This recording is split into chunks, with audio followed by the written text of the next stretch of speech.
Yo, so we back in here for another edition of F-ya-Motha. I'm gonna try to do this shit like Telemundo, as we always do this time. Like we always do about this. So we got a woman right here that's saying that Story time. There was a girl that was born blind. She hated herself simply because she could not see. The only person she did not hate was her loving boyfriend, who was always a source of encouragement. She told him, "If only I could see the world, I'd marry you."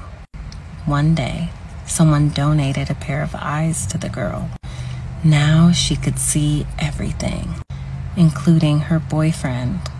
He said to her, "Now that you can see the world, will you marry me?" She looked at him in disbelief. He was blind too, and she refused to marry him. He left that day, brokenhearted, and wrote the girl a letter. "Darling," it read, "just please take care of my eyes." There are some people that won't be happy no matter what you give them, and it's best in the end to walk away from people like that. she sells a story about a blind woman finally being able to see because somebody gave her some eyes. Turns out when she finds out who the man is, she can't be with him because he's blind. Long story short, he was the nigga that gave her the eyes to see, and the bitch didn't want him. This is actually gonna be an episode tailored for the men. Fuck a bitch, I don't give them shit unless it's my wife, because they gonna do you like this. They gonna leave you high and dry. Gave a bitch his eyes, then she didn't want him because she was blind. The irony, right? Then we have this chick right here. Most men are dealing with mental battles that have nothing to do with you. And those battles are homosexuality. And that is why they cannot love a woman properly. So y'all just got to see that. A woman said that sometimes a man is fighting his demons, and his demons ain't got nothing to do with you. Sometimes it's the demons of homosexuality. Now, this is why niggas is getting passports going to other countries. Because of shit like this, right? A man can't just have things on his mind like, you know, his future, his financial stability, his legacy. He got to be thinking about sucking cock or getting fucked in the ass or fucking another nigga in the ass. Like, how bitches even make that connection, that mental commute, is beyond me. I'll never understand how they do that. I think it's like hatred for the man. I think a lot of women have deep-seated hatred for men, right? They want us to be, which is why they champion trans women, which is nothing but niggas with dicks. And the fact that she's black, this doesn't help it, right? This is one of the many grievances that black men have against black women. They say stupid shit out of pocket, right? If this was 1986, she'd be getting chastised, right? 1986 was a good year. Bitches knew how to stay the fuck in their lane and say shit when it was needed, or say the right shit, and not talk out the side of their face. That's what got hoes slapped and beat with lead pipes, but I digress. Once again, I'm not advocating domestic violence or violence towards women. In any event, we got another dirty bitch, right? Okay, so let me go ahead and address this. No, I didn't get punched in neither one of my eyes, although I do have black spots underneath my eyes. Let me tell you where it comes from. It comes from, like, when I was younger, maybe a couple years ago, I used to get teabagged a lot.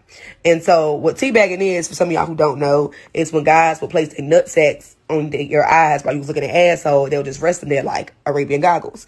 And so they rested it there for so long that they created these black marks, I guess, from their nutsack or something. I didn't know it could rub off. And basically it created these bags, hence the word teabag that hoe. That's all it is. There's really nothing to it. I mean, people make a big deal, but no, I didn't get punched in my eyes.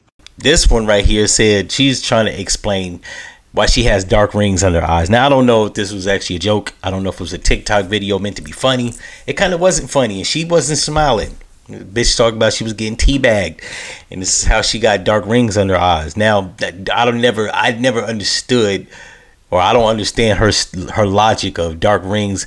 By having niggas place their nut sacks on your eye sockets is gonna give you dark circles around your eyeballs. Look like this bitch don't drink enough water and drink Hennessy and stay up partying, taking perks.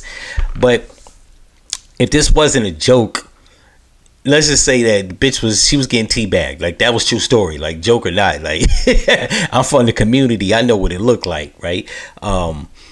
But this is the shit that we talk about. We got foul-mouthed ass dirty bitches like this, right? Like, even if you was getting teabagged to the tune of getting bruised eyeballs, I don't think the world needs to know that. Joke or no joke.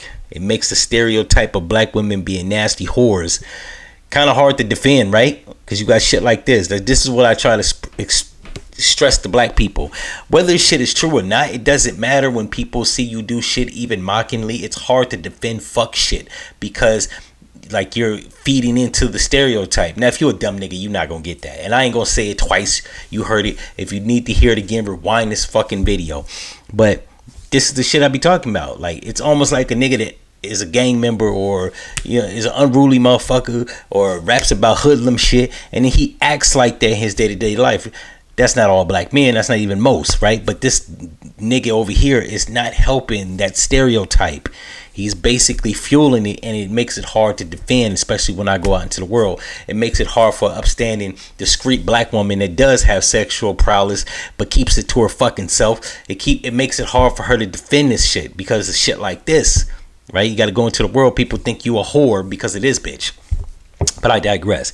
Then we have this white woman. So the black men that I have dated have been in Minnesota, so they have a lot of experience just being always surrounded by white people, being the only black person in the room, and, having the experience of having to date in a mostly white area. So I've heard them tell me accounts of white women coming up to them and saying, hey, I've never tried a black man before, as like a way to flirt with them. I think when you say that you want to try something, it kind of implies that it's something that you might not like and something that you might not do again, which is a little bit weird way to approach dating, because you should really be basing it off of your attraction and how your personalities mesh together, not so much on the race of the person. There's definitely white women out there that seek out black men because it is like quote unquote trendy to do so. Because I feel like that culture is the dominant culture in America in regards to our media, our fashion, music, etc. I feel like some white women use their proximity to blackness to have influence over the culture.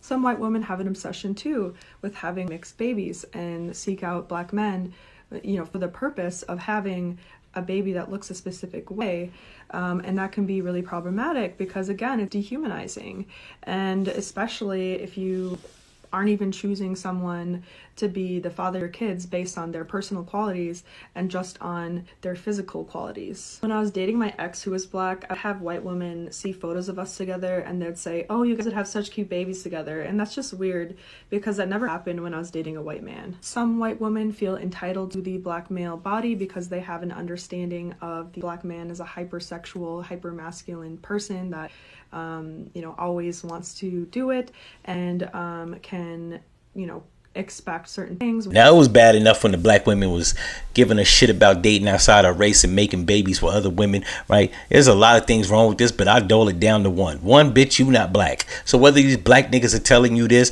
it doesn't matter. Two, if the white women do want black men because they want to have pretty babies or vice versa, why the fuck does that matter to you? It shouldn't. And if you meet niggas that say this to you and you don't find that pleasing or acceptable, do like a mature adult and get the fuck away from the niggas. Like, that's not hard. To even voice your motherfucking opinion like it's gonna change, right? It's not gonna change nothing one way or the other. Like, my dad used to tell me a famous expression that he used to use, right? What you eat don't make me shit. What that means is, if niggas is saying this and white bitches are saying this, or these are their reasonings for wanting to date, it doesn't matter. It doesn't concern you. There's another famous saying that I like to say: things that don't concern me, I don't concern myself with. Find something to fucking do other than pitch a bitch and make grievances on TikTok. Bitch, read a book or date white men. See, there you go. You in white ass Minnesota and you got black ass niggas that's surrounded by white women. I mean, what the fuck you thought you was gonna get? You was gonna get shit like this. Anyways, this has been another episode of F-ya-Motha. If you like this, click the notification button, subscribe, leave a comment and all that fly shit, and I'm out. No.